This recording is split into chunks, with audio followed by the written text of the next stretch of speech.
চির সুন্দর কি চির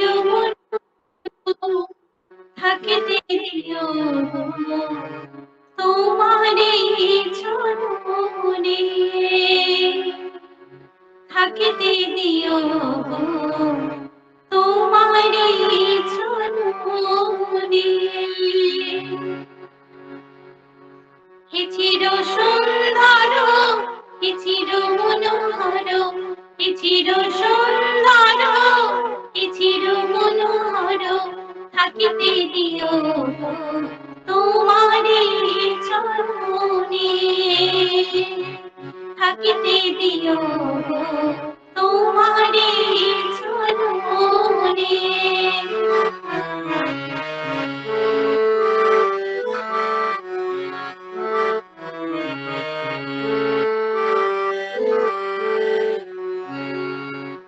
কত তো কথা মনে রয়েছে গোপনে তোমারই আমি তাহা কহিব কেমনে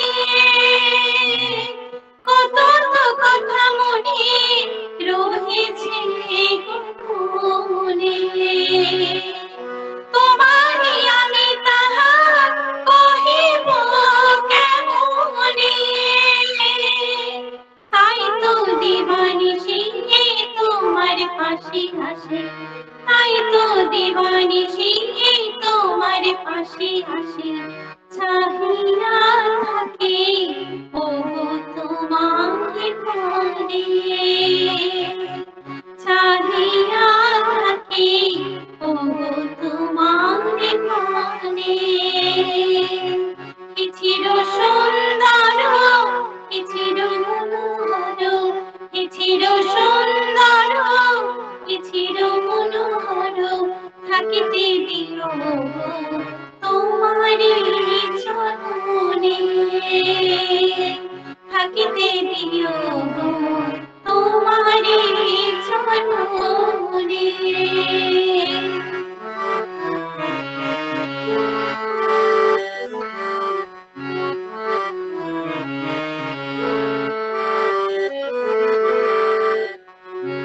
সুচির সুন্দর বিমল মনোহর সুচির সুন্দর বিমল মনোহর থেকো গো চিরদিন আমার ধিরানে সুচির সুন্দর বিমল মনোহর থেকো গো চিরদিন আমার ধিরানে থেকো গো চিরদিন আমার ধিরানে বুঝিতে পারো না কি কিসের বেদনে জ্বলিয়া মরি আমি সতত দামনে বুঝিতে পারো না কি কিসের বেদনে জ্বলিয়া মরি আমি সতত দামনে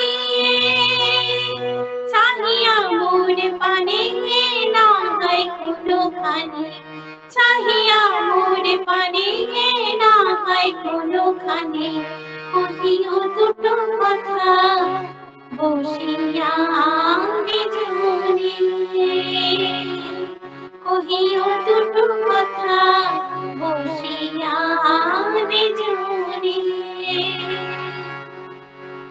কি চির সুন্দর কি চির মনোহর কি চির সুন্দর কি চির মনোহর থাকিতে দিও তোমারে চরণে থাকিতে দিও তোমারে চরণে থাকিতে দিও তোমারে চরণে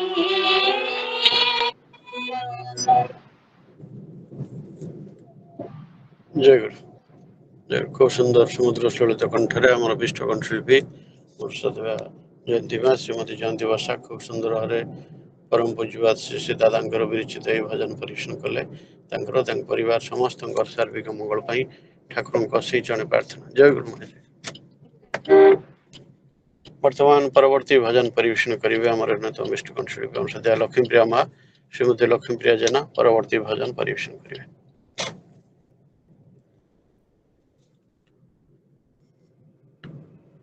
आउे अनुरोध कर बर्तमान परवर्ती भजन परिवेशन करेंगे आम विष्णुकंठ शिल्पी सद्या लक्ष्मीप्रिया माँ श्रीमती लक्ष्मीप्रिया जेना परवर्ती भजन परिवेशन करेंगे। बोधवे कि समस्या अच्छी अनुरोध कर बर्तमान परवर्ती भजन दादा जय गुरु म्यूट हो हृदय कंदरे साइती राखीची तुमरी से दिव्य कांति तुमरी से दिव्य कांति भक्ति कुसुमे करे निरंजना तुम लागी प्रभु नीति तुम लागी प्रभु नीति तुमे अछ बोली परम दयाल तुमे अछ बोली परम दयाल मिले नाही मोर गीति हृदय कंदरे साइती राखीची तुमरी से दिव्य कांति तुमरी से दिव्य कांति सुख आउ दुख नदी दुई धार नीरवे जाइछि बही दूसर मरुरे काकी चालुछि तुमरी सहारा पाई सुख आउ दुख नदी दुई धार नीरवे जाइछि बही दूसर मरुरे काकी चालिछि तुमरी सहारा पाई थकी पड़ी गले तुम सत नाम थकी पड़ी गले तुम सत नाम दंभ करी दिए छाती हृदय कंदरे साइती राखीछि तुमरी से दिव्य कांति तुमरी से दिव्य कांति पदुम पतर पानी परी लागे जीवन मो ढल ढल तथापि रखिछि विश्वास भरोसा आहे प्रभु अनुकूल पदुम पतर पानी परी लागे जीवन मो ढल ढल तथापि रखिछि विश्वास भरोसा आहे प्रभु अनुकूल झरी पड़ी गले करुणा टोपाए झरी पड़ी गले करुणा टोपाए पाई जीवी चिर मुक्ति हृदय कंदरे साइती रखिछि तुमरी से दिव्य कांति तुमरी से दिव्य कांति तुमरी से दिव्य कांति जय गुरुदादा जय गुरु जय गुरु। खूब सुंदर सुमधुर कंठरे आम विष्णुकंठ शिल्पी आम सद्या लक्ष्मीप्रिया माँ श्रीमती लक्ष्मीप्रिया जेना खूब सुंदर भजन परिवेशन कले परिवार समस्त सार्विक मंगल ठाकुर से जड़े प्रार्थना। जय गुरु माँ जय बर्तमान परवर्ती भजन परिवेशन करेंगे आम विष्णुकंठ शिल्पी सद्या मंदाकिनी माँ श्रीमती मंदाकिनी साहू परवर्ती भजन परिवेशन करेंगे। जय गुरु दादा जय गुरु माँ जय गुरु। उपस्थित समस्त प्रणाम जय गुरु गीत रचना परम पूज्य श्री दादा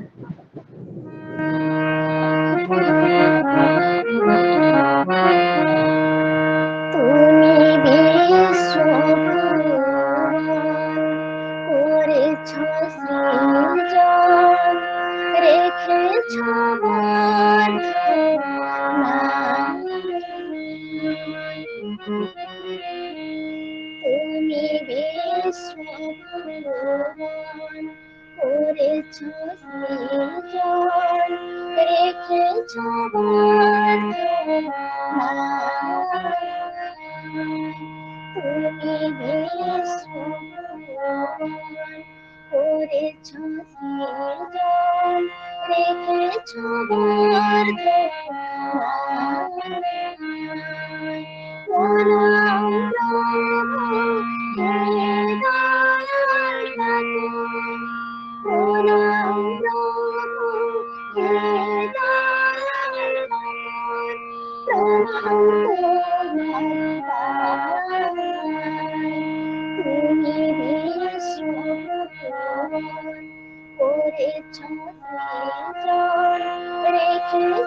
জয় গুরু দাদা।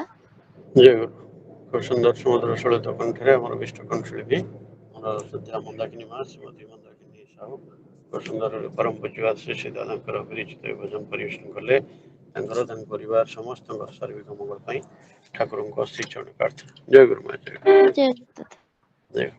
ବର୍ତ୍ତମାନ କୀର୍ତ୍ତନ ପରିବେଷଣ କରିବେ ଆମର ଶ୍ରଦ୍ଧା ଭୂପେନ୍ଦ୍ର ଭାଇ, ଶ୍ରୀଯୁକ୍ତ ଭୂପେନ୍ଦ୍ର ନାୟକ ଏବଂ ତାଙ୍କର ସାଥୀମାନେ କୀର୍ତ୍ତନ ପରିବେଷଣ କରିବେ।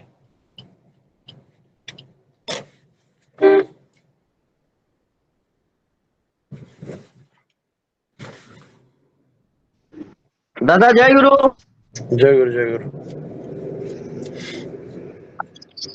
नेट टिके प्रोब्लेम अच्छे दादा टिके शुभुची तो क्लियर।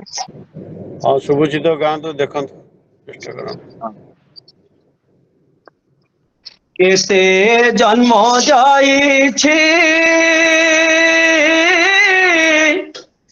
केते जन्म जीवरे এই জনমরে পাইছি দয়া চরণে স্থান রে আজি ধন্য ধন্য ধন্য রে এ জীবন ধন্য রে এই কেতে জন্ম যাইছি কেতে জন্ম জীবরে এই জনমরে পাইছি দয়াল চরণে স্থান রে কেতে জন্ম যাইছি কেতে জন্ম জীবরে এই জন্মরে পাইছি দয়াল চরণে স্থান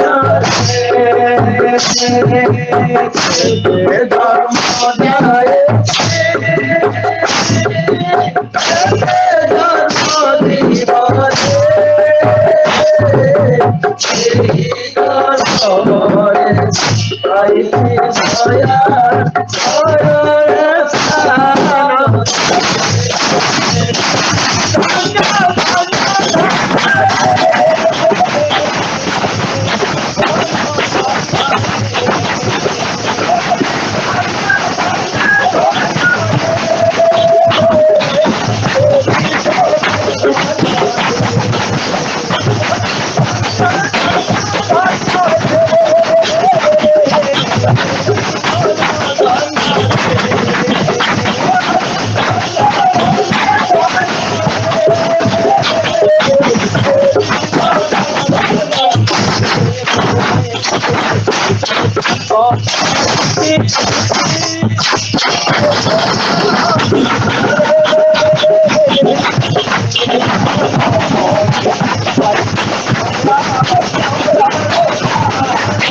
दादा जय गुरु।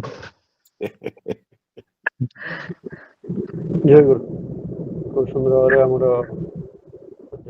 भूपेन्द्र भाई शुद्ध भूपेन्द्र नायक और सहयोगी मैंने खूब सुंदर भाव कीर्तन परिवेशन कले। भूपेन्द्र भाई परिवार और सहयोगी जो मैंने परिवार समस्त सर्वध मंगल पाई ठाकुर श्री चरण प्रार्थना। जय गुरु जय गुरु। समस्त को जय गुरु। जय गुरु। प्रथम तो बहुत बढ़िया वॉइस पूरा क्लियर बहुत भल शुभुला किंतु लास्ट आड़ को आपण से झांझ बाजा एमती बजेले जे वॉइस टा डूबी गला वॉइस टा डोमिनेट हो गला। आज्ञा फास्ट पूरा बढ़िया शुभुला वॉइस भी पूरा क्लियर सब थिला किंतु आज्ञा जो लास्ट आड़ को बाजा झांझ एते जोरे ताकू ये कले जे से वॉइस टा आज्ञा पूरा डोमिनेट कर देला वॉइस। आज्ञा आज्ञा जो दिन कीर्तन बोलुवा भाई भाई माने ए झांझ खोल को छाड़िबे कंठटा टिके शुभिबो एटा होची कथा। झांझ खोल को दांत कामुड़ी बाड़ेइले जा देव भाई कहलता हबो आ कोन हबो। जय गुरु जय गुरु। ठीक है जय गुरु। सत्संग आज सत्संग प्रतिदिन भली निवेदन करछन्ते हमर स्वामी वृंदावन भाई वृंदावन बेहरा वृंदावन भाई नमिता माँ परिवार समस्त सर्वध मंगल ठाकुर श्री चरण प्रार्थना।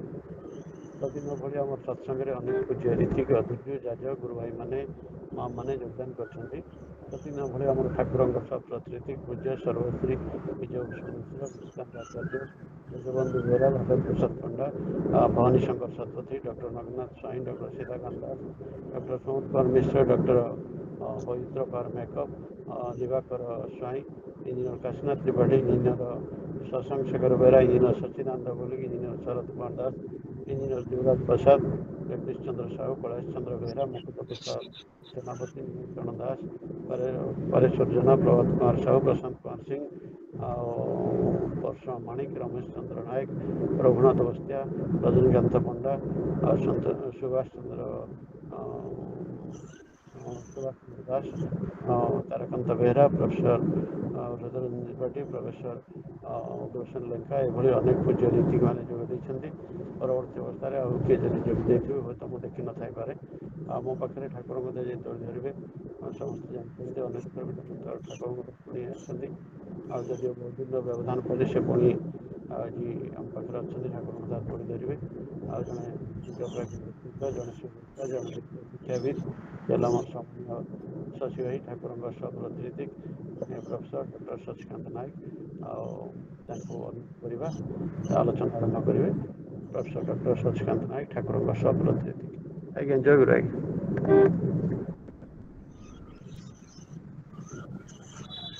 जय गुरु आज्ञा जय गुरु आज्ञा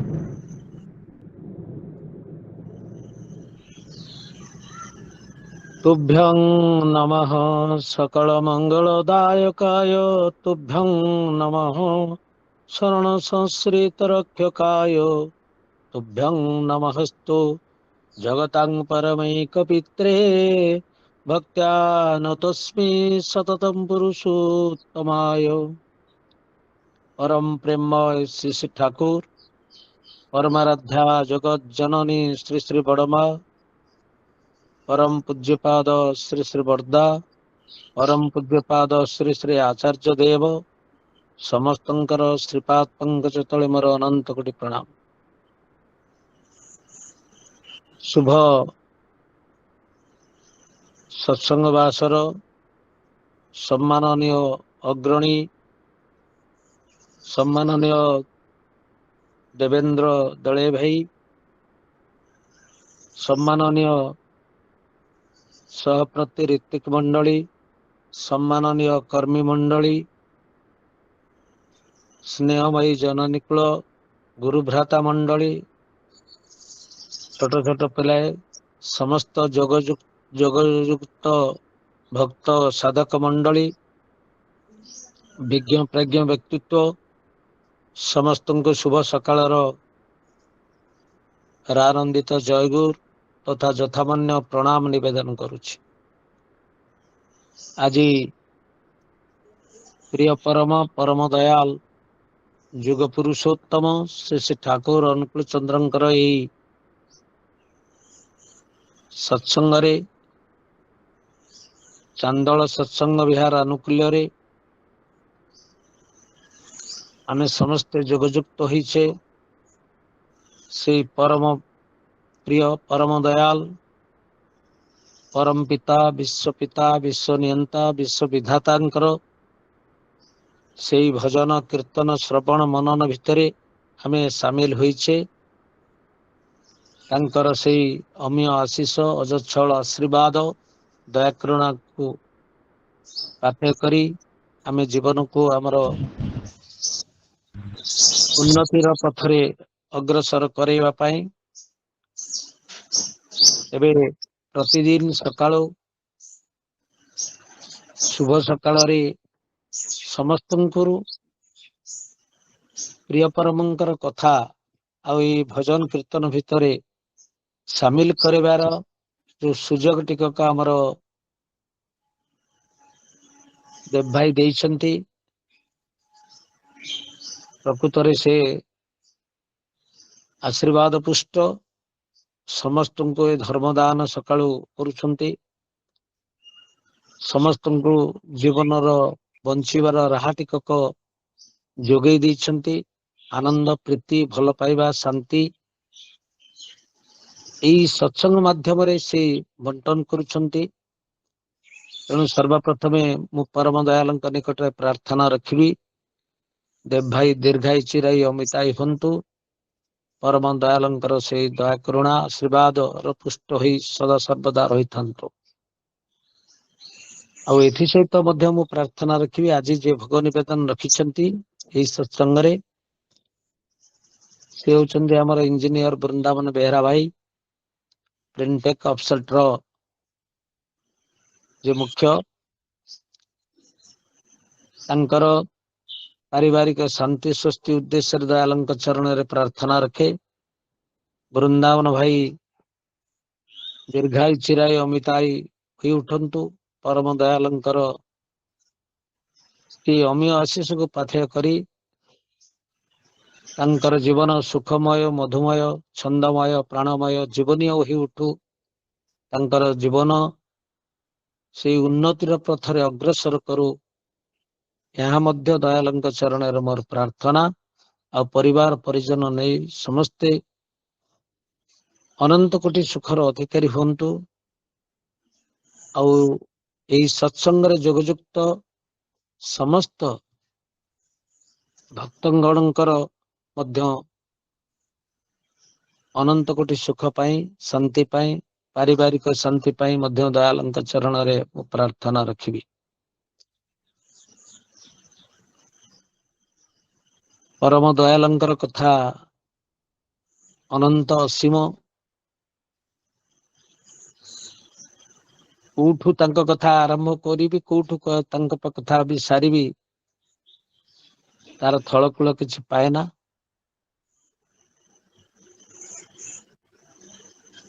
ପ୍ରିୟ ପରମ ଦୟାଳଙ୍କର ଏଇ ସତ୍ସଙ୍ଗରେ ଆମେ ଯେତେବେଳେ ଯୋଗଯୁକ୍ତ ହଉ, ତାଙ୍କରି କଥା, ତାଙ୍କରି ଚିନ୍ତା, ତାଙ୍କରି ଭାବନା, ତାଙ୍କରି ଦିଗ୍ଦର୍ଶନକୁ ପାଥେୟ କରି ଆମକୁ ଚାଲିବା ଭିତରେ ଦେଇ, ସେମିତି ଭାବରେ କିଛି ମୁଁ ଆଲୋଚକ ନୁହେଁ, ବକ୍ତା ତ କୁହାଯିବନି ଏଇ ଜାଗାରେ। ସତ୍ସଙ୍ଗରେ ସଦା ସର୍ବଦା ଠାକୁରଙ୍କ କଥା ଆଲୋଚନା କରାଯାଏ, ବକ୍ତବ୍ୟ ଦିଆଯାଏ ନାହିଁ। ତାଙ୍କରି କଥାକୁ ତାଙ୍କରି ଆଗରେ କହିବା କଥା, ମା କଥା ମାମୁଁ ଘର ଆଗରେ କହିବା କଥା, ଯାହା ଏଇ ପ୍ରିୟ ପରମଙ୍କର କଥା ତାଙ୍କରି ସତ୍ସଙ୍ଗ ନିକଟରେ, ତାଙ୍କରି ବିଗ୍ରହ ଆଗରେ ତାଙ୍କୁ ଶୁଣେଇବା, ଠିକ ସେଇଆ। ମୋର ମନେ ପଡୁଛି ଗୋଟିଏ କଥା, ଏଇ ମା କଥା ମାମୁଁ ଘର ମା ଆଗରେ କହିବା କଥା। ସେଦିନ ମଧ୍ୟ ଏଇ ଅନଲାଇନ ସତ୍ସଙ୍ଗ, କରୋନାର ସମୟ, ଖୁବ ମାନେ କରୋନାର ପ୍ରାଦୁର୍ଭାବ ବହୁ ଜୋର ଚାଲିଛି। 2020 ମସିହାର ସମୟ କଥା।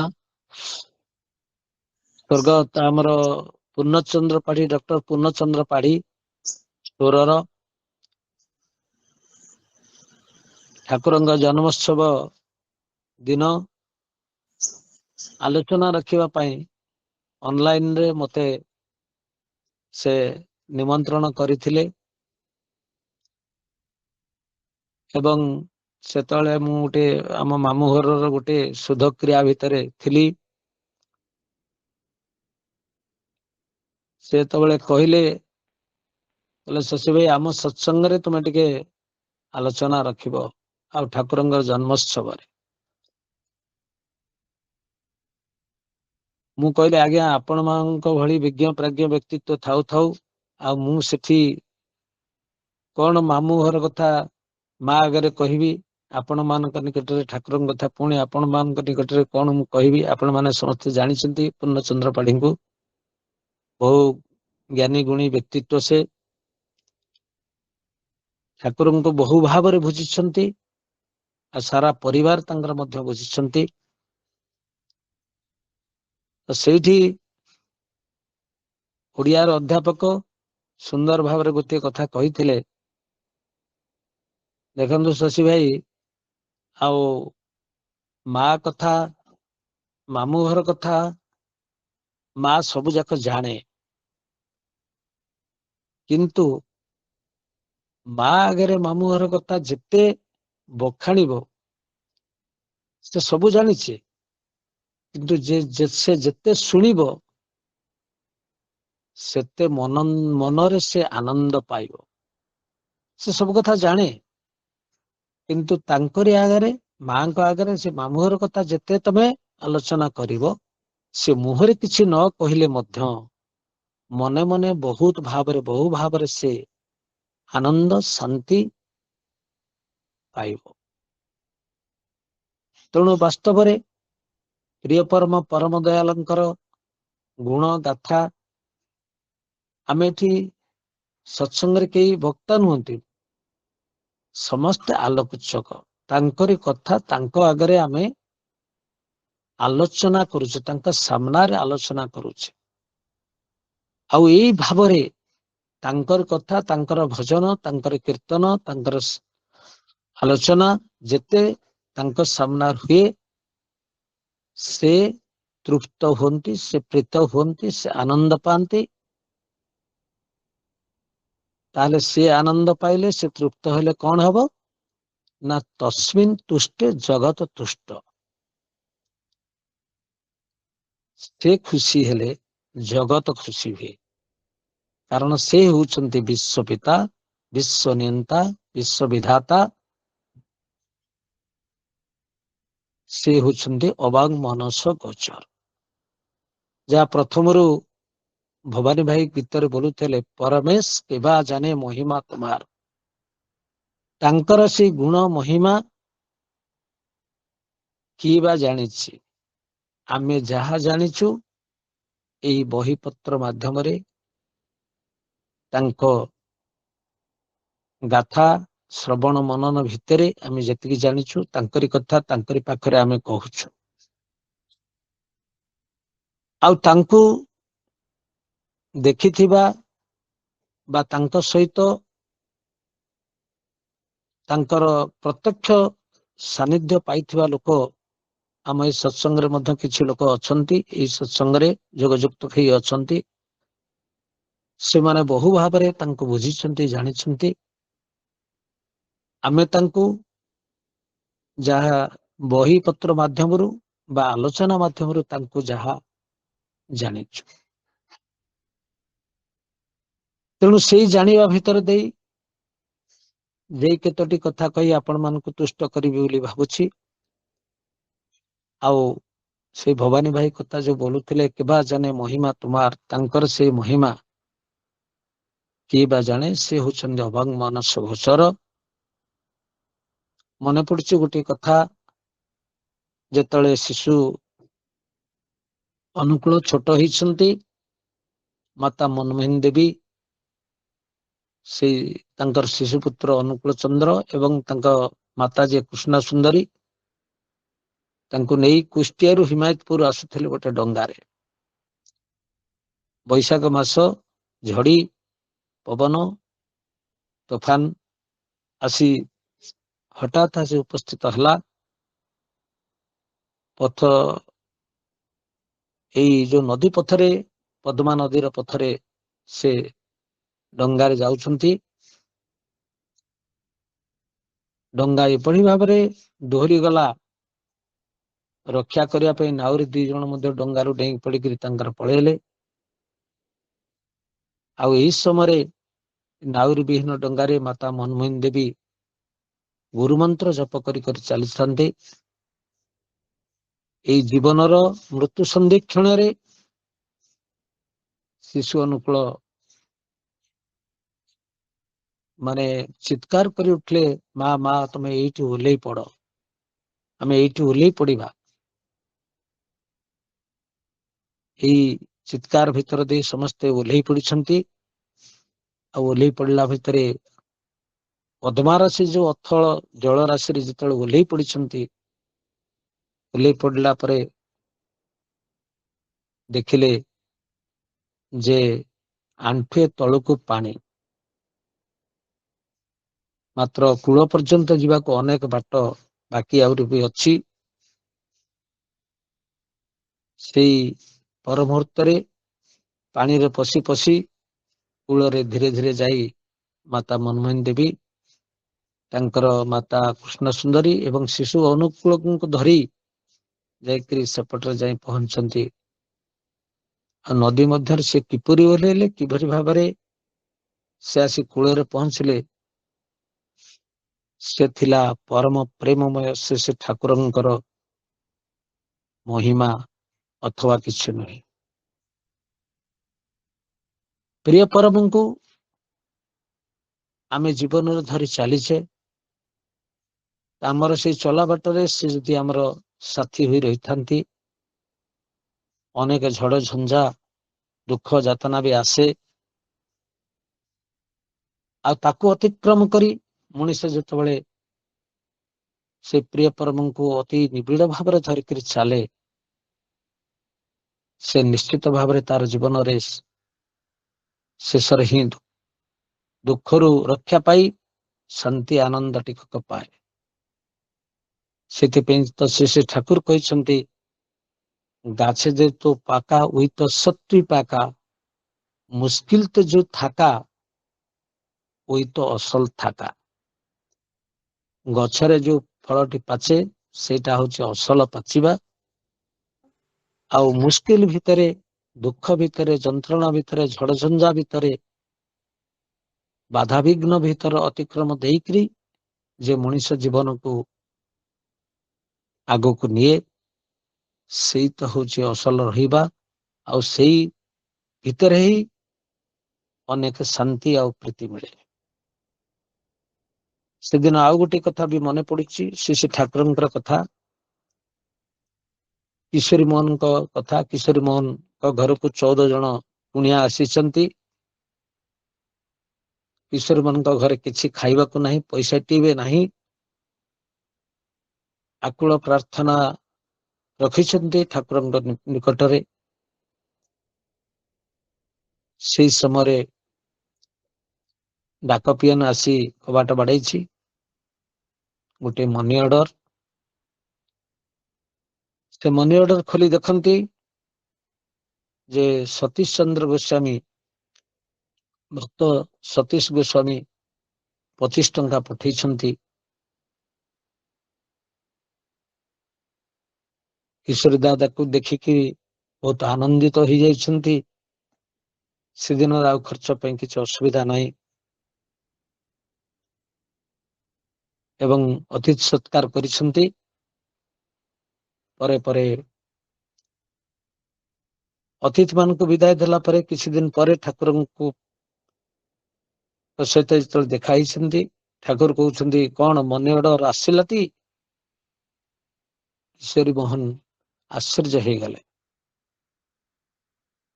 ଠାକୁର ହସି ହସି କହୁଛନ୍ତି, ଶୁଣ ଡାକ୍ତର, ଆକୁଳ ପ୍ରାଣରେ ଡାକିଲେ ଜ୍ୟୋତି ଦର୍ଶନ ହୁଏ, ବଂଶୀ ବି ଶୁଣାଯାଏ, ଟଙ୍କା ବି ମିଳେ, ଅବିଶ୍ୱାସ କରନ ଡାକ୍ତର। ସେ ଠାକୁର এই ବିଶ୍ୱାସର କଥାଟେ କହିଛନ୍ତି। ସେଥିପାଇଁ ପୁଣ୍ୟପଥେ ସେ ଠାକୁର କହିଛନ୍ତି, যে যা ভাবে আমি তাই, প্রাণর কোণে শুধু একটু অবল ভবল বিশ্বাস চাই। আমি জ্ঞানীর কাছে ব্রহ্ম ভেলা, আমাকে যে পাতা দিয়ে আমি ছাগল হয়ে পাতা খাই। আমি জ্ঞানীর কাছে ব্রহ্ম ভেলা, ভক্তর কাছে শালগ্রাম শিলা, আমাকে যে পাতা দিয়ে আমি ছাগল হই পাতা খাই। যে যা ভাবে আমি তাই, প্রাণর কোণে শুধু একটু অবল ধবল বিশ্বাস ଟିକକ ଚାଏ। ତାଙ୍କ ପ୍ରତି ଆମର ଦୃଢ ବିଶ୍ୱାସ ଆବଶ୍ୟକ। এই ବିଶ୍ୱାସକୁ ନେଇକି ଯଦି ଆମେ ବାସ୍ତବରେ ତାଙ୍କୁ ଧରିକରି ଚାଲୁ, ଆମେ ଜୀବନରେ ସୁଖ ଶାନ୍ତି ଆନନ୍ଦର ଅଧିକାରୀ ହୋଇପାରିବା। ଆଉ ଗୋଟିଏ ଘଟଣା ମଧ୍ୟ ସେ କିଶୋରୀ ମୋହନଙ୍କର କଥା ମନେ ପଡିଯାଉଛି। ଦିନେ ଶୀତ ରାତି, ଯେ ଭକ୍ତ ଦୁର୍ଗାନାଥ ସାନ୍ୟାଲଙ୍କୁ ଠାକୁର ଡାକି କହିଲେ, କିଶୋରୀଦା ଆଉ ଦୁର୍ଗାନାଥ ସାନ୍ୟାଲଙ୍କୁ ଡାକି ଠାକୁର କହୁଛନ୍ତି କିଶୋରଦାଙ୍କୁ କିଛି ଖୁଆଇ ପାରିବେ, ଖାଦ୍ୟ ଦେଇପାରିବେ? ପାଖରେ ସେତେବେଳେ ତାଙ୍କ ପାଖରେ ଥାନ୍ତି ଆମର ଅନନ୍ତନାଥ, ଭକ୍ତ ଅନନ୍ତନାଥ। ଦୁର୍ଗାନାଥ ସାନ୍ୟାଲ ଜାଣିପାରୁନାହାନ୍ତି କଣ ଘଟଣା। ସେ ଠାକୁର କହୁଛନ୍ତି କିଶୋରଦାଙ୍କୁ ନେଇକି କିଛି ଖାଦ୍ୟ ଦିଅ। ଇ ଦୁର୍ଗାନାଥ ସାନ୍ୟାଲ ଯାଇକି ଚୁଡା ଆଉ ମୁଢି ସବୁ କିଛି ଧରି ଷ୍ଟିମର ଘାଟକୁ ଯାଇକରି ସେଠି କିଶୋରୀ ମାନଙ୍କ ଘରେ ପହଞ୍ଚିଲେ। ଦେଖିଲେ କିଶୋରୀ ମୋହନ ତାଙ୍କର ଭକ୍ତଗଣ ଯେ ସବୁ କୀର୍ତ୍ତନ କରୁଥିଲେ, ଖାଇବାକୁ ନ ପାଇ ହତାଶ ହେଇକରି ସବୁ ଶୋଇପଡିଛନ୍ତି। ଏମାନେ ଯେତେବେଳେ ନେଇକି ଖାଦ୍ୟ ପହଞ୍ଚିଗଲେ, ସେମାନେ ଆନନ୍ଦରେ ଖାଦ୍ୟ ଖାଇଲେ ଏବଂ ତୃପ୍ତ ହେଲେ। ଏବଂ କିଛି ପରେ ପରେ ଅନନ୍ତନାଥ ମଧ୍ୟ ପହଞ୍ଚିଲେ, ଗୋଟେ ହାତରେ ଗୋଟେ ରସଗୋଲାର ଠୁଙ୍ଗା ଧରିକିରି ପହଞ୍ଚିଲେ। ସମସ୍ତେ ତୃପ୍ତ ହେଇ ସାରିଲା ପରେ ଦୁର୍ଗାନାଥ ସାନ୍ୟାଲ ଆଉ ଅନନ୍ତନାଥ ସାଙ୍ଗ ହେଇକି ଚାଲିଛନ୍ତି। ଆଗେ ଆଗେ ଚାଲିଛନ୍ତି ଅନନ୍ତନାଥ। କିଛି ବାଟ ଆସିଲା ପରେ ରାସ୍ତାରେ ଦେଖିଲେ ଅନନ୍ତନାଥ ଆଉ ନାହାନ୍ତି। ଦୁର୍ଗାନାଥ ସାନ୍ୟାଲ ଭୟ ପାଇଗଲେ ଏବଂ ନିଛାଟିଆ ରାସ୍ତାରେ ଦୌଡ଼ି ଦୌଡ଼ି ଦୌଡ଼ି ଆସି ସେ ଠାକୁରଙ୍କ ପାଖରେ ଆସି ପହଞ୍ଚିଲେ, କବାଟ ବାଡେଇଲେ। କବାଟ ଯେତେବେଳେ ବାଡେଇଲେ, ସେ ଠାକୁର ଉଠିଲା ପରେ କବାଟ ଖୋଲି ଆଖି ମଳମଳ କରିକିରି ଠାକୁର ଉଠୁଛନ୍ତି ଏବଂ ଦୁର୍ଗାନାଥ ସାନ୍ୟାଲ ଦେଖୁଛନ୍ତି ଅନନ୍ତନାଥ ସେ ଘର ଭିତରେ ଅଛନ୍ତି। ସେ ଠାକୁରଙ୍କର ଦିବ୍ୟ ଲୀଳାରେ ସେ ସମୟର ଭକ୍ତଗଣ ସମସ୍ତେ ସାମିଲ ହେଇକରି ଅଛନ୍ତି ଏବଂ ପରବର୍ତ୍ତୀ ପର୍ଯ୍ୟାୟରେ ସେ ଠାକୁରଙ୍କୁ ବର୍ତ୍ତମାନ ପର୍ଯ୍ୟନ୍ତ ପରେ ପରେ ତାଙ୍କର ରେତଧାରା ଦେଇ ତାଙ୍କ ଭିତରେ ଲୀଳା କରୁଥିବା ଆଚାର୍ଯ୍ୟଗଣ, ପରମ ପୂଜ୍ୟପାଦ ଶ୍ରୀ ବର୍ଦ୍ଧା, ପରମ ପୂଜ୍ୟପାଦ ଶ୍ରୀ ଶ୍ରୀ ଦାଦା ଏବଂ ଏବେ ପରମ ପୂଜ୍ୟପାଦ ଶ୍ରୀ ଶ୍ରୀ ଆଚାର୍ଯ୍ୟ ଦେବ ଏବେ ମଧ୍ୟ ତାଙ୍କର ଲୀଳା କରି ଚାଲିଛନ୍ତି। ମୁଁ ତ ଠାକୁରଙ୍କୁ ଦେଖିନି, ସେ ବର୍ଦ୍ଦାଙ୍କୁ ଦେଖିଛି। ବର୍ଦ୍ଦାଙ୍କୁ ଦେଖିଲେ ମଧ୍ୟ ତାଙ୍କ ସହିତ ଆଳାପ ଆଲୋଚନାର କିଛି ବିଶେଷ କିଛି ମାନେ ସାମିଲ ହୋଇନି। ଅଳ୍ପ ବାପାଙ୍କ ସହିତ କିଛି ସମୟରେ ମଝିରେ ସହ ଯାଇଛି। ସେତେବେଳକୁ ସେ କମ କଥା କହୁଛନ୍ତି। ମୋର ବାପାଙ୍କର ସମୟର ଗୋଟେ କଥା ବି ମନେ ପଡୁଛି, ସେ ବର୍ଦ୍ଦାଙ୍କର କଥା। ମୋର ପରମ ପୂଜ୍ୟ ପିତା ଯେ ବୈଷ୍ଣବ ଚରଣ ନାୟକ ସପ୍ରତି ସେତେବେଳେ କଟକରୁ ସେ ବାହାରି ଟ୍ରେନରେ ଯାଇ ଦେଓଘରେ ପହଞ୍ଚନ୍ତି। ସେ ବର୍ଦ୍ଦାଙ୍କ ପାଖରେ ତାଙ୍କ ସହିତ ଆମର ପୁରା ସତ୍ସଙ୍ଗ ବିହାରର ଯାଜକ କର୍ମୀ ଆମର ପ୍ରମୋଦ ମହାପାତ୍ର ସାଙ୍ଗରେ ଯାଇଛନ୍ତି। ଏଟା ଗଳ୍ପ ନୁହେଁ, ପ୍ରତ୍ୟକ୍ଷ କଥା। ବାପାଙ୍କୁ ପଚାରୁଛନ୍ତି କେତେବେଳେ ଆସିଲେ କଟକରୁ? ସେଟା ବାପା କହିଛନ୍ତି। ତାପରେ ପଚାରୁଛନ୍ତି କଣ ଖାଇକି ଆସିଲେ? ତାପରେ ବାପା କହୁଛନ୍ତି ହଁ ମୁଁ ଭାତ ଖାଇଲି, ଡାଲମା ଆଉ ଭଜା।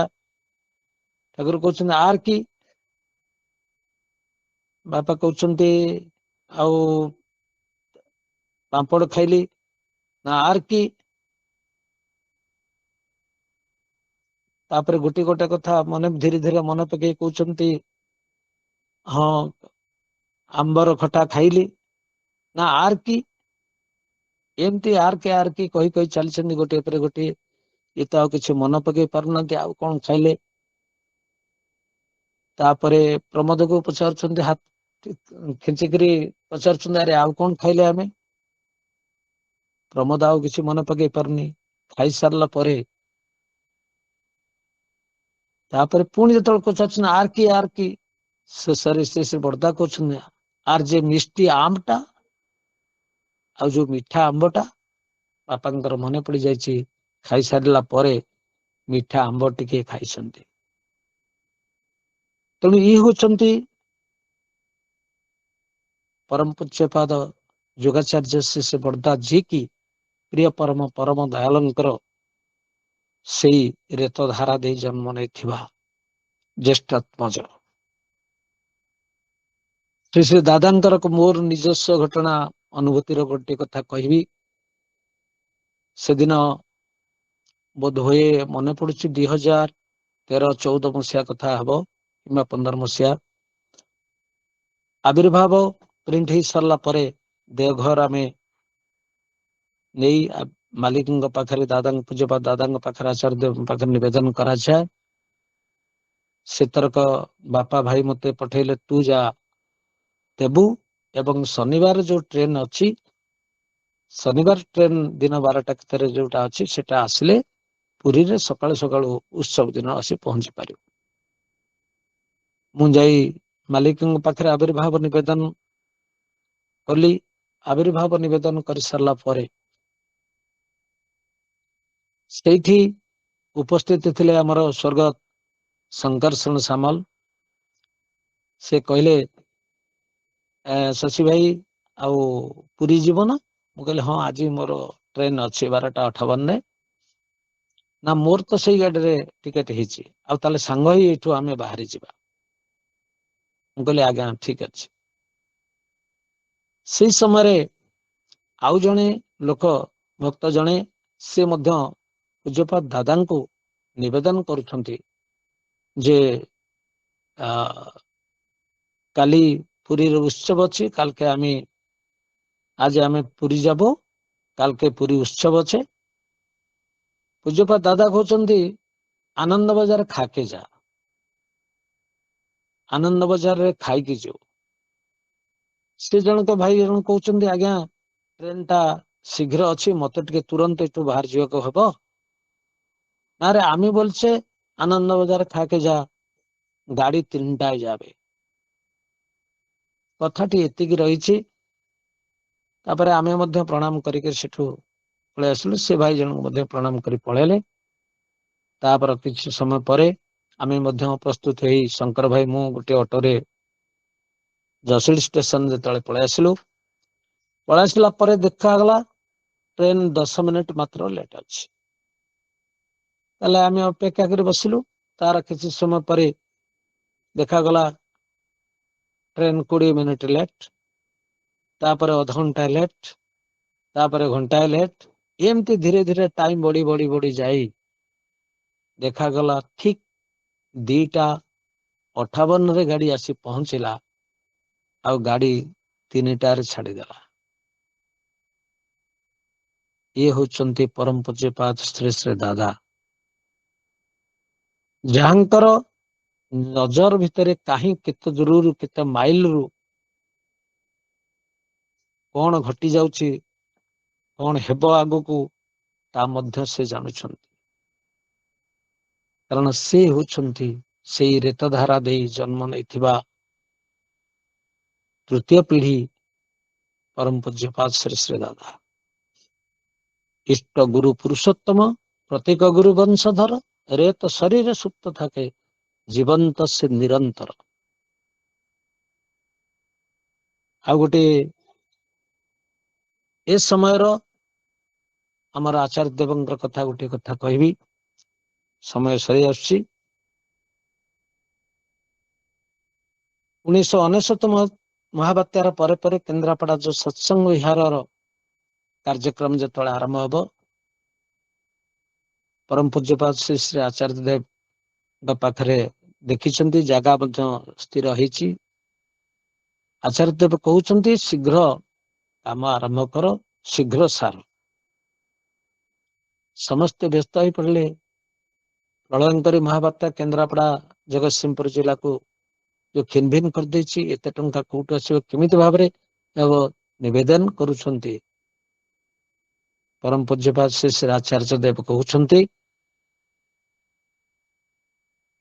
ନଡିଆ ଗଛକୁ ଦେଖେଇ କହୁଛନ୍ତି ଏ ନଡିଆ ଗଛରେ ଯୋଉ ପଇଡ ଅଛି ଆ ଭିତରେ କଣ ଅଛି ନା ପାଣି ଅଛି। ନା ତା ଭିତରେ ସେ ପାଣିଟାକୁ କିଏ ରଖିଛି?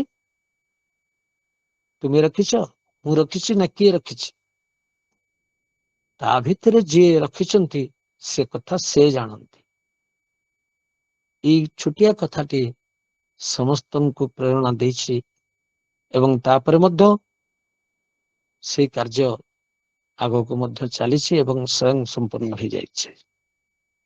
ତେଣୁ ପ୍ରିୟ ପରମ ଦୟାଲ ଯୁଗ ପୁରୁଷୋତ୍ତମ ଶେଷ ଠାକୁର ଅନୁକୂଳ ଚନ୍ଦ୍ରଙ୍କର ଏଇ ସତ୍ସଙ୍ଗ ଧାରା ଭିତରେ ମଣିଷ ଯେତେବେଳେ ସାମିଲ ହୋଇକରି ଚାଲେ, ପ୍ରତ୍ୟେକଟି ଭିତରେ ତାଙ୍କରି କଥା ରହିଛି, ତାଙ୍କରି ଗୁଣଗାଥା ରହିଛି, ତାଙ୍କରି ଲୀଳା ମଧ୍ୟ ସାମିଲ ହୋଇକି ରହିଛି। ଆମେ ଯଦି ତାଙ୍କ ସେଇ ଲୀଳା ଭିତରେ ସାମିଲ ହୋଇକରି ଚାଲୁ, ଆଉ ସେ ସାମିଲ ହବାର ଗୋଟିଏ ବାଟ ହଉଛି ଯଜନ ଯାଜନ ଇଷ୍ଟବୃତ୍ତି।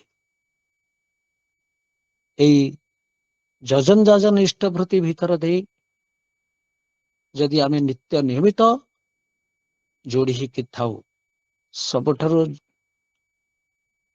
ବିଶେଷ କଥା ହଉଛି ଯେ ଇଷ୍ଟବୃତ୍ତି ଭିତରେ ଦୀକ୍ଷା ବଞ୍ଚିକି ରୁହେ, ତାଙ୍କୁ ଦବା ଭିତରେ ଦେଇକରି ମଣିଷ ଆନନ୍ଦ ପାଏ, ଶାନ୍ତି ପାଏ। ଗୋଟେ କଥା ଏଠି ଟିକେ ମନେ ପଡୁଛି, କହିଦଉଛି ଯେ ଇଷ୍ଟବୃତ୍ତିର କଥା ରାମକୃଷ୍ଣ ଠାକୁର କହୁଥିଲେ ଯେ ଈଶ୍ୱରଙ୍କ ନିକଟରେ ତମେ ଟିକସ ପଇଠ କର, ଟ୍ୟାକ୍ସ ପାର୍ଟି କର। ଆମେ ଯେମିତି ଘରକୁ ଇଲେକ୍ଟ୍ରି ଆଣିଛେ, ଇଲେକ୍ଟ୍ରି ଭଡା ଦଉଛେ, ପାଣି ଆଣୁଛେ, ପାଣି ପାଇଁ ଟ୍ୟାକ୍ସ ଦଉଛେ, ଜମି ଲ୍ୟାଣ୍ଡ ଟ୍ୟାକ୍ସ ଆମେ ଦଉଛେ, ଏଇଭଳି ଭାବରେ ରୋଡରେ ଗାଡି ଚଳୁଛେ, ରୋଡ ଟ୍ୟାକ୍ସ ଦଉଛେ। ଏଇ ଛୋଟିଆ ଛୋଟିଆ ଜିନିଷ ପାଇଁ ଆମେ ଯେମିତି ଟିକସ ପଇଠ କରୁଛେ, ଟ୍ୟାକ୍ସ ପଇଠ କରୁଛେ, ସେଇଭଳି ଏଇ ଦୁର୍ଲଭ ମାନବ ଜନ୍ମ ଯିଏ ଆମକୁ ଦେଇଛନ୍ତି ତାଙ୍କ ନିକଟରେ ଆମେ ନିଶ୍ଚିତ ଭାବରେ ଟ୍ୟାକ୍ସ ପଇଠ କରିବା। ଆଉ ସେ ଟ୍ୟାକ୍ସଟା ହଉଛି ଇଷ୍ଟବୃତ୍ତି। ଆପଣ ମାନେ ଦେଖୁଛନ୍ତି ପେପରରେ ବାହାରୁଛି ଜଗନ୍ନାଥଙ୍କ ମନ୍ଦିରରୁ ପ୍ରତ୍ୟେକ ଦିନ ଏତିକି ଲକ୍ଷ ଟଙ୍କା ବାହାରୁଛି, ପେପରରେ ବାହାରୁଛି। ତାହେଲେ ସେଇଟା କଣ? ପ୍ରତ୍ୟେକ ଭକ୍ତଙ୍କର ପ୍ରଭୁ ଶ୍ରୀ ଜଗନ୍ନାଥଙ୍କ ନିକଟରେ ଟ୍ୟାକ୍ସ ବା ଇଷ୍ଟବୃତ୍ତି, ଇଷ୍ଟ ବା ମଙ୍ଗଳମୟ ପୁରୁଷଙ୍କ ଉଦ୍ଦେଶ୍ୟରେ ଭୋଗ ନିବେଦିତ ଅର୍ଘ୍ୟ, ଆଉ କିଛି ନୁହେଁ। ଆଉ ସେଇ ଅର୍ଘ୍ୟକୁ ବାସ୍ତବ ଭାବରେ ଅନେକ ଜାଗାରେ ଆପଣ ମାନେ ଜାଣିଛନ୍ତି, ମୋଠୁ ବହୁତ ଜାଣିଛନ୍ତି ଯେ ଶ୍ରୀ ଠାକୁର ବାସ୍ତବରେ ତାକୁ ଗ୍ରହଣ କରନ୍ତି। ମୋର ମନେ ପଡୁଛି ଗୋଟିଏ କଥା, ଏଠି ନାରାୟଣ ଚନ୍ଦ୍ର ପଟ୍ଟନାୟକ, ସ୍ୱର୍ଗତ ନାରାୟଣ ଚନ୍ଦ୍ର ପଟ୍ଟନାୟକ ଠାକୁରଙ୍କ ପାଖରେ ଆପଣ ମାନେ ବହୁ ଭାବରେ ଜାଣିଛନ୍ତି ତାଙ୍କୁ। ଶ୍ରୀ ଶ୍ରୀ ବର୍ଦ୍ଧା ପୁରୀରେ ରହୁଥାନ୍ତି, ତାଙ୍କ ପାଖରେ ସନ୍ଧ୍ୟାରେ ବସିଛନ୍ତି, ଆଉ ମନେ ମନେ ଠାକୁରଙ୍କ ପାଖରେ ବସିକି ଏ ବର୍ଦ୍ଧାଙ୍କ ପାଖରେ ବସି ନାମ କରୁଛନ୍ତି। ଏବଂ ମନରେ କାହିଁକି ଆସିଲା ଯେ ଇଷ୍ଟବୃତ୍ତି କଣ ପ୍ରକୃତରେ ଠାକୁର ନିଅନ୍ତି? ଆଉ ଯଦି ଶ୍ରୀ ବର୍ଦ୍ଧା ମତେ ମାଗିକିରି କିଛି ପଇସା ନିଅନ୍ତି, ତାହେଲେ ମୁଁ ଜାଣିବି ଯେ ଠାକୁର ଇଷ୍ଟବୃତ୍ତି ଗ୍ରହଣ କରନ୍ତି। ଏ କଥାଟି ଯାଇଛି। ପରଦିନ ସକାଳେ ଶ୍ରୀ ବର୍ଦ୍ଧା ସମୁଦ୍ର କୂଳକୁ ଯାଇଛନ୍ତି, ଭକ୍ତମାନେ, ଭକ୍ତ ପାର୍ଷଦ, ଗୁରୁ ପରିବାର ସମସ୍ତେ ଯାଇଛନ୍ତି। ଗୁରୁ ପରିବାର ମାନେ ଯାଇକି ନୌକା ବିହାର କରିଛନ୍ତି ସମୁଦ୍ର ଭିତରେ। ଆଉ ସମୁଦ୍ର ଭିତରେ ସେଇ ନୌକାରେ ବିହାର କରି ଫେରି ସାରିଲା ପରେ ଶ୍ରୀ ବର୍ଦ୍ଧା ବହୁତ ଆନନ୍ଦ ହେଇଛନ୍ତି। ସେ ନୋଳିଆ ମାନେ ଯେତେବେଳେ ଆସି ପଇସା ମାଗୁଛନ୍ତି, ପଇସା କିଏ ଦବ, ପଇସା କିଏ ଦବ? ପାଖରେ ଠିଆ ହେଇଛନ୍ତି ନାରାୟଣ ପଟ୍ଟନାୟକ।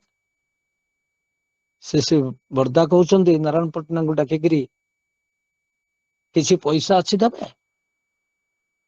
ତାପରେ ନାରାୟଣ ପଟ୍ଟନାୟକ କଣ କରିଛନ୍ତି ନା ପକେଟରୁ ବାହାର କରିକି କିଛି ପଇସା ଦେଇଛନ୍ତି। ସନ୍ଧ୍ୟା ସମୟରେ ପୁଣି ପ୍ରାର୍ଥନାରେ ଠାକୁରଙ୍କ ପାଖରେ ପ୍ରାର୍ଥନା ପରେ ପରେ ବର୍ଦ୍ଧାଙ୍କ ପାଖରେ ଯେତେବେଳେ ଆସି ବସିଛନ୍ତି ନାରାୟଣ ପଟ୍ଟନାୟକ, ଶ୍ରୀ ବର୍ଦ୍ଧା ହସିକିରି କହୁଛନ୍ତି, ଆରେ ମନେ ଏରକମ କବେ ଭାବେ ନା, ଆଉ ମନରେ ଏମିତି କେବେ ତୁ ଭାବିବୁ ନାହିଁ।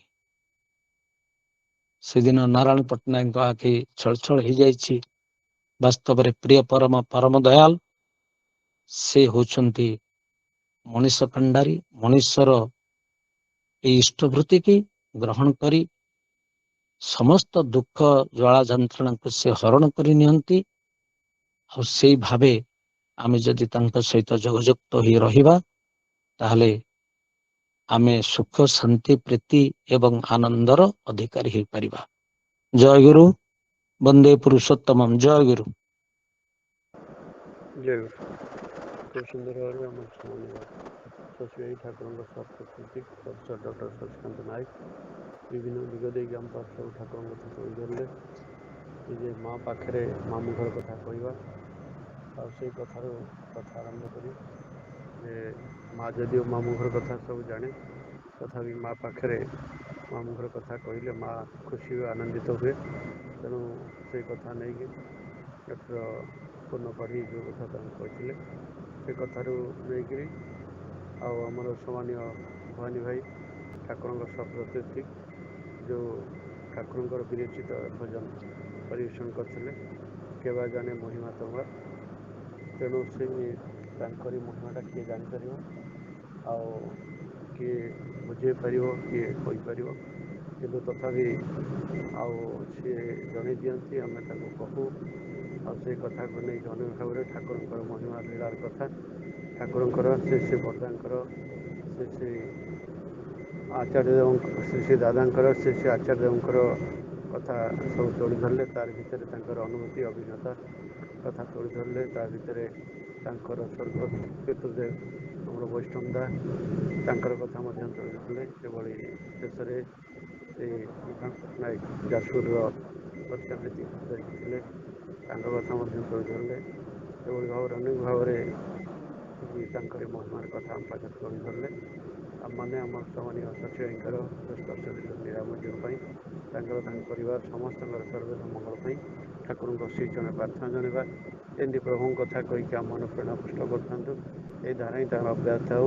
ଏହି ଠାକୁରଙ୍କ ଶ୍ରୀଚରଣରେ ପ୍ରାର୍ଥନା। ଆଜ୍ଞା ଜୟ ଗୁରୁ। ଆଜ୍ଞା ଜୟ ଗୁରୁ, ଜୟ ଗୁରୁ, ସମସ୍ତଙ୍କୁ ଜୟ ଗୁରୁ। ଆଉ ଆସନ୍ତାକାଲିର ସତ୍ସଙ୍ଗ ନିବେଦନ କରିଛନ୍ତି ପ୍ରତିଦିନ ଭଳି ଆମ ସ୍ୱାମୀ ବୃନ୍ଦାବନ ଭାଇ, ଇଞ୍ଜିନିୟର ବୃନ୍ଦାବନ ବେହେରା। ଆସନ୍ତାକାଲି ତାଙ୍କର ସୁପୁତ୍ର ଇଞ୍ଜିନିୟର ସିଦ୍ଧାର୍ଥ ତାଙ୍କର ଜନ୍ମଦିନ। ଶୁଭୁ ନାହିଁ, ଶୁଭୁ ନାହିଁ।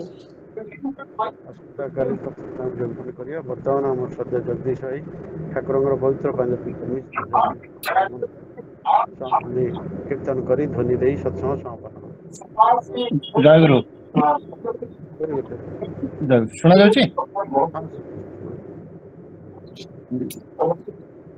ଆଜି ଏ ଜୀବନ ହେଲା ପ୍ରଭୁ ଧନ୍ୟ, ତୁମରି ପରଶ ପାଇ। ଆଜି ଏ ଜୀବନ ହେଲା ପ୍ରଭୁ ଧନ୍ୟ, ତୁମରି ପରଶ ପାଇ। ଆଜି ଏ ଜୀବନ ହେଲା ପ୍ରଭୁ ଧନ୍ୟ, ତୁମରି ପରଶ ପାଇ। ଦେଇଛ ଶରଣ ନର ନାରାୟଣ, ଆଉ କିଛି ଲୋଡ଼ା ନାହିଁ। ଦେଇଛ ଶରଣ ନର ନାରାୟଣ, ଆଉ କିଛି ଲୋଡ଼ା ନାହିଁ। ଯୁଗକୁ ପୁରୁଷୋତ୍ତମ, ଯୁଗକୁ ପୁରୁଷୋତ୍ତମ, ଏଇ ଯୁଗକୁ ପୁରୁଷୋତ୍ତମ, ଏଇ ଯୁଗକୁ ପୁରୁଷୋତ୍ତମ। ବେଲ ଆଶି ସତନାମ, ଏଇ ଯୁଗକୁ ପୁରୁଷୋତ୍ତମ, ବେଲ ଆଶି ସତନାମ, ପୁରୁଷୋତ୍ତମ, ବେଲ ଆଶି ସତନାମ, ପୁରୁଷୋତ୍ତମ, ବେଲ ଆଶି ସତନାମ, পুরুষোত্তম।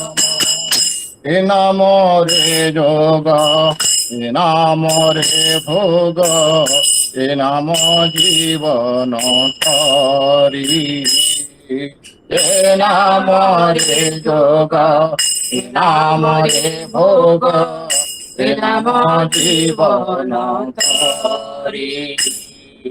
এ নাম মননে ए नाम स्मरणे दुख जाए अपसरी ए नाम मनने ए नाम स्मरणे दुख जाए अपसरी मधुर नाम रस मधुर नाम रस मधुर नाम रस मधुर नाम रस नाचे मनर परास मधुर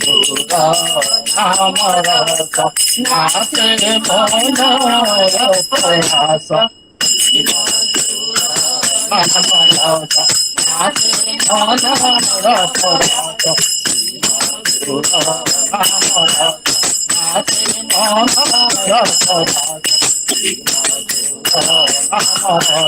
नाचे मनर परास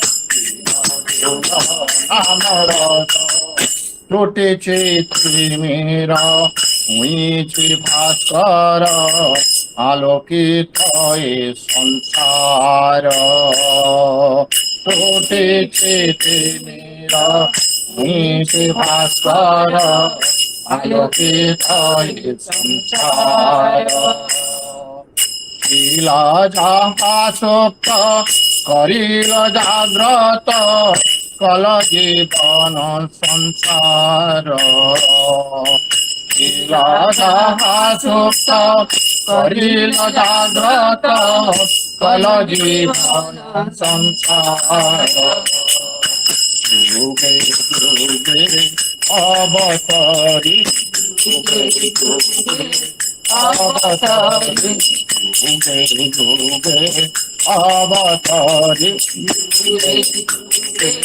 अवतरी प्रभु हे तोरे सफारी युगे युगे अवतरी प्रभु हे तोरे सफारी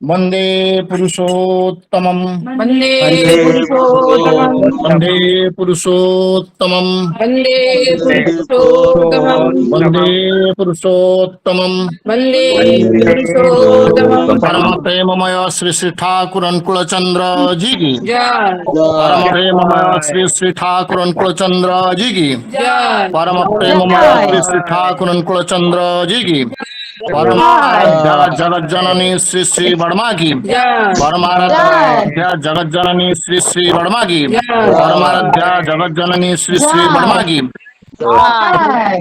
पूज्यपा श्री श्री बड़दा की परम श्री श्री बड़दा की परम पूज्यपा श्री श्री बड़दा की परम पूज्यपा श्री श्री आचार्य देव की परम पूज्यपा श्री श्री आचार्य देव की परम पूज्यपा श्री श्री आचार्य देव की संग की संग की संग की वंदे पुरुषोत्तमं वंदे पुरुषोत्तमं वंदे पुरुषोत्तमं वंदे पुरुषोत्तमं वंदे आज पितृ वंदे वंदे मातृगण वंदे मातरम् वंदे अहं कृष्णदैवतं वंदे अहं कृष्णदैवतं वंदे पुरुषोत्तमं वंदे पुरुषोत्तमं परम प्रेममय श्री ठाकुर कुलचंद्र जी की जय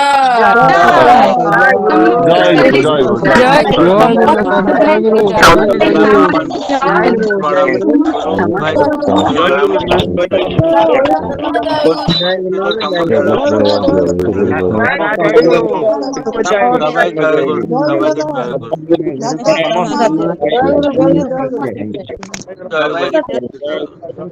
गुरु ଅସଂଖ୍ୟ ଭାଇ ଜୟ ଗୁରୁ। ସମସ୍ତଙ୍କୁ ଜୟ ଗୁରୁ। ଦେବ ଭାଇ ଜୟ ଗୁରୁ। ଦେବ ଭାଇ ଜୟ ଗୁରୁ। ଦାଦା ଜୟ ଗୁରୁ ଦାଦା। ଜୟ ଗୁରୁ ସମସ୍ତଙ୍କୁ ଜୟ ଗୁରୁ ସମସ୍ତଙ୍କୁ ଜୟ ଗୁରୁ ଜୟ ଗୁରୁ ଅଜା ଦାଦା ଜୟ ଗୁରୁ ଦାଦା ନାମ ସମସ୍ତଙ୍କୁ ଦାଦା ଜୟ ଗୁରୁ ଦାଦା ଜୟ ଗୁରୁ ପଙ୍କଜ ଭାଇ ଜୟ ଗୁରୁ। ସାହିଲ ଭାଇ ଜୟ ଗୁରୁ। ଦାଦା ମା ମାନଙ୍କୁ ଜୟ ଗୁରୁ ଜୟ ଗୁରୁ ଭାଇ ସମସ୍ତଙ୍କୁ ଜୟ ଗୁରୁ ଲାଡୁ ଭାଇ ଜୟ ଗୁରୁ। ଭୁବନେଶ୍ୱର ଭାଇ ଜୟ ଗୁରୁ। ଜୟ ଗୁରୁ। ଜୟ ଗୁରୁ ଦେବତା ଜୟ ଗୁରୁ। ସରସ୍ୱତୀ ମା ଜୟ ଗୁରୁ। ଜୟ ଗୁରୁ ପ୍ରଣାମ ଭାଇ ଜୟ ଗୁରୁ। କାକୁ ଭାଇ ଜୟ ଗୁରୁ। ପ୍ରବୀଣା ମା ଜୟ ଗୁରୁ। ଜୟ ଗୁରୁ। ଗୁରୁ ଜୟ ମା ଗୁରୁ ଜୟ ଗୁରୁ ଗୁରୁ ଭାଇ ଗୁରୁ ମା ମାନଙ୍କୁ ଜୟ ଗୁରୁ ଜୟ ଗୁରୁ ଜୟ ଗୁରୁ। ସମସ୍ତଙ୍କୁ ଜୟ ଗୁରୁ। ଫାଇନାଲ କରିବା। ସମସ୍ତ ଜୟ ଗୁରୁ ସମସ୍ତଙ୍କୁ ସବୁ गुरु भाई मान जय गुरु देवेंद्र भाई जय गुरु। ଜୟ ଗୁରୁ।